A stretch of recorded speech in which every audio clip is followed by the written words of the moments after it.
au gouvernement.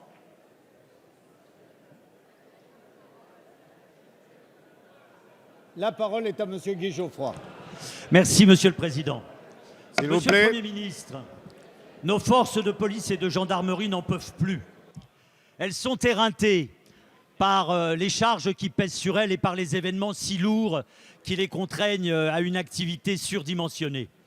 Et je tiens ici, au nom de beaucoup et probablement de la totalité d'entre nous, à leur redire une fois de plus quel est notre soutien et combien nous admirons leurs efforts.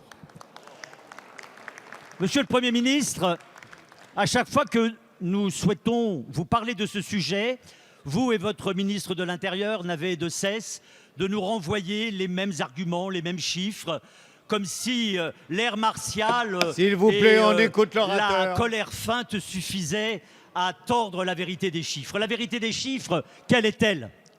Elle est celle qui est donnée par la Cour des comptes. 2001, dernière année du gouvernement Jospin, 240 201 policiers et gendarmes. 2011, dernière année du gouvernement Fillon, 241 034.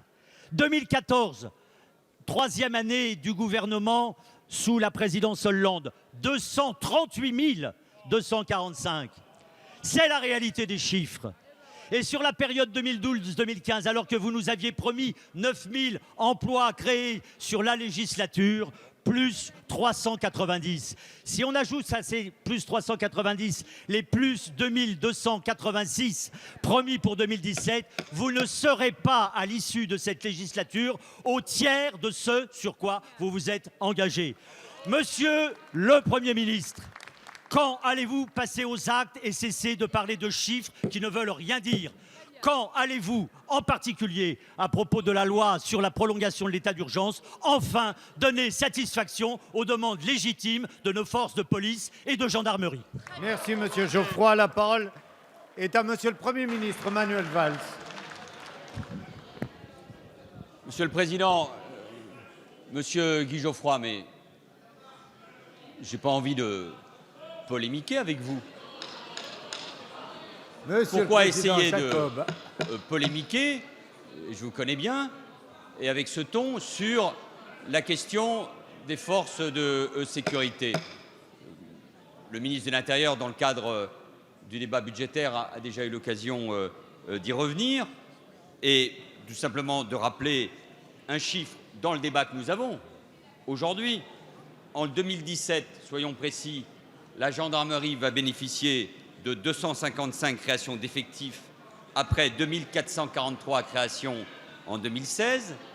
Ce sont 2031 créations nettes qui seront effectuées dans la police nationale, dont 1731 au titre du plan antiterroriste et du pacte de sécurité. Ce sont ces chiffres.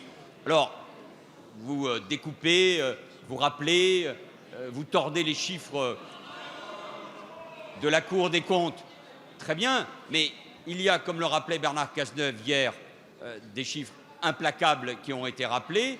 Les 13 000 suppressions de postes entre 2007 et 2012 et la création de 9 000 postes s'il vous plaît. entre 2012 et 2017. Mais on peut continuer ainsi à se renvoyer les chiffres les uns et les autres.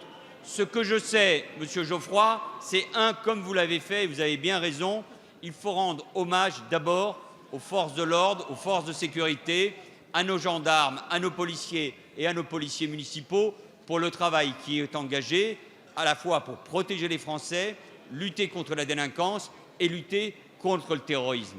La deuxième chose que nous savons, c'est qu'il faut accroître les moyens, à la fois les postes créés, les éléments de protection pour nos forces de l'ordre, les investissements pour les commissariats, les hôtels de police comme les brigades de gendarmerie, les armes, les véhicules, les gilets pare-balles pour évidemment les protéger. Et puis nous savons enfin une troisième chose, c'est qu'il faudra continuer cet effort. Cet effort, il est vrai, il faudra le poursuivre en matière de défense, de justice et aussi pour le ministère de l'Intérieur. Et moi, Monsieur Geoffroy, je ne sais pas comment on réussit à augmenter les moyens dans les années qui viennent en annonçant qu'on vous supprimez par ailleurs 300 000 à 700 000 postes de fonctionnaires sur l'ensemble des fonctions publiques. Donc je vous renvoie à votre cohérence. Nous sommes cohérents. Nous avions dénoncé les suppressions de postes. Nous en créons et nous continuerons à en créer parce qu'il en va de la protection des Français.